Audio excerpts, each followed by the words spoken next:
시청자 여러분 안녕하십니까? 윤석열의 국민의힘 입당 서프라이즈, 놀라운 급등 효과가 나타나고 있습니다. 로켓처럼 치솟고 있습니다. 30%대가 무너져서 20% 후반, 어떤 조사에서는 이재명에게 역전까지 당했었던 윤석열, 놀라운 반전이 일어나고 있습니다. P&R 리서치 여론조사 결과 35.3%, 30%를 회복하는 것을 넘어서 훌쩍 30% 중반대를 뛰어넘었습니다. 이재명 23.2%,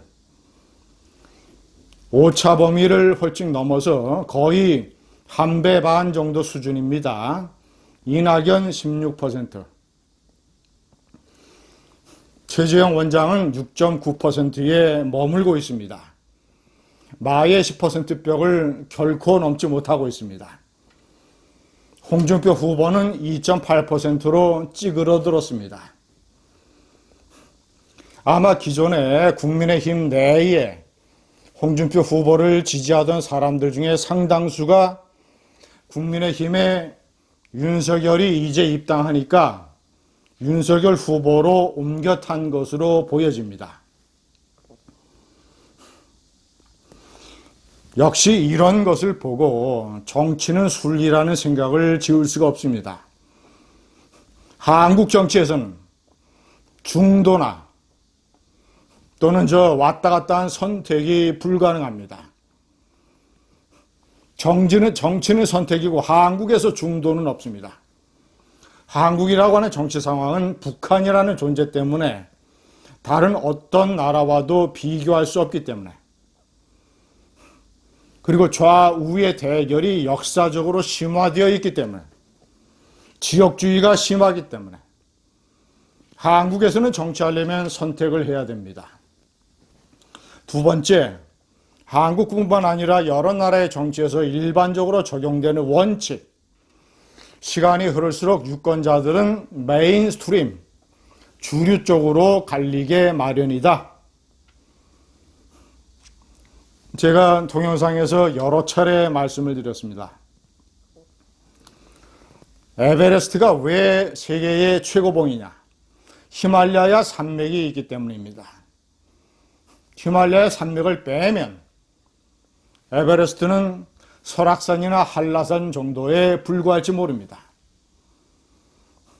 드디어 윤석열 총장이 자신의 꿈인 에베레스트를 위해서 히말라야 산맥을 선택을 했습니다. 그가 시간을 좀 더 끌었더라면, 그렇지 않아도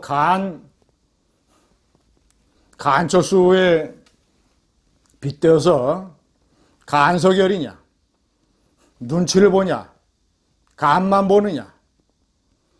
더군다나 김종인과의 회동 이후에 제3지대에서 뛰다가 11월 달에 합치는 아이디어를 제공받았다는 보도가 있은 다음에 이제는 신중하다 못해 좌고우면하다는 비판까지 등장을 하고 있었습니다. 전격적으로 지난주 금요일에 입당을 함으로써 윤석열은 이제 자신을 둘러싼 안개를 일거에 치워버렸습니다. 이제 아마도 국민의힘의 예비 경선 주자들은 12명, 13명이 될지 모릅니다. 그 중에서 1차로 9월 15일 8명만 남게 됩니다. 나머지들은 전부 컷오프 됩니다. 그리고 2단계, 3단계를 거쳐서 아마도 최종 후보는 4명 정도로 될 것으로 보여집니다. 4명이 치열한 TV 토론을 통해서, 피 튀기는 상호 검증 토론을 통해서 국민의힘의 대권 후보, 크게는 범야권의 대권 후보가 선출이 됩니다. 윤석열은 국민의힘의 입당을 미룰 이유가 없었습니다. 과거처럼 국민의힘이 많은 국민으로부터 외면을 받고 탄핵 문제를 둘러싸서 계파 갈등에 완전히 함몰되어 버리고 중도냐 정통보수냐 아니면 강경보수냐 이런 노선을 둘러싸고 커다란 혼란에 빠져 있다면 윤석열 총장이 국민의힘을 선택하는 데에 주저할 만한 이유가 있었을 것입니다. 자, 그러나 이제는 탄핵의 강도 건넜고 계파 갈등도 거의 없고 이준석 대표가 그래도 보여주는 물론 몇 가지 실수가 있습니다만은 중도층과 2030을 끌어들이는 신바람 이펙트가 아직까지 유효하고 자 그렇다면 이제 안철수가 들어오느냐 마느냐와 상관없이 안철수는 안 들어오면 아마도 대통령 선거 출마를 할 수 없을 정도로까지 쪼그라들 것입니다.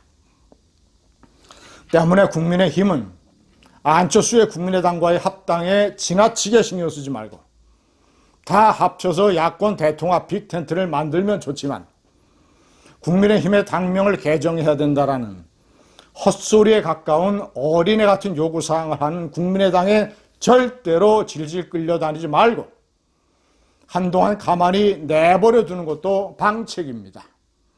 안철수가 결국은 대통령 선거 출마를 하지 못하는 상황도 이룰 수 있기 때문에 두 번째, 제가 국민의힘에 충고하는 것은 아마추어 실수를 하면 안 됩니다. 이준석 대표가 자기 산하에 대선 후보 검증단을 만들겠다고 했습니다. 대선 경선 후보들끼리 서로의 약점을 치고받고 문제를 제기하면 객관적으로 검증단이 이것을 검증을 해서 일종의 심판 역할을 하겠다는 것인데 현실적으로도 불가능하고 부작용만 많고 어린애 같은 환상적인 발상입니다.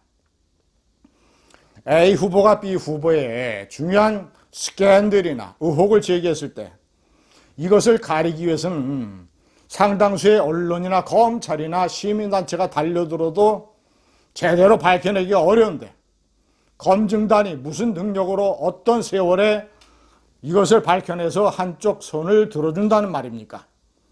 이것은 틀림없이 공정성 시비에 휘말리고 심판 역할을 해야 되는 중도의 관리자 역할을 해야 되는 이준석 대표실이 검증단을 만든다는 것은 경선에 왜곡해서 개입하겠다는 잘못된 부작용을 만들어낼 수 있습니다. 이런 아마추어 실수를 하면 안 됩니다.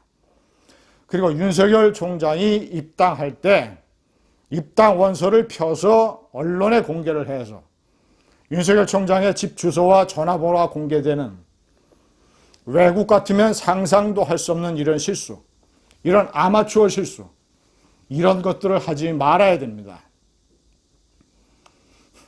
원래 잘 나가는 집안에 실수가 있기 마련이고 오바가 있기 마련입니다.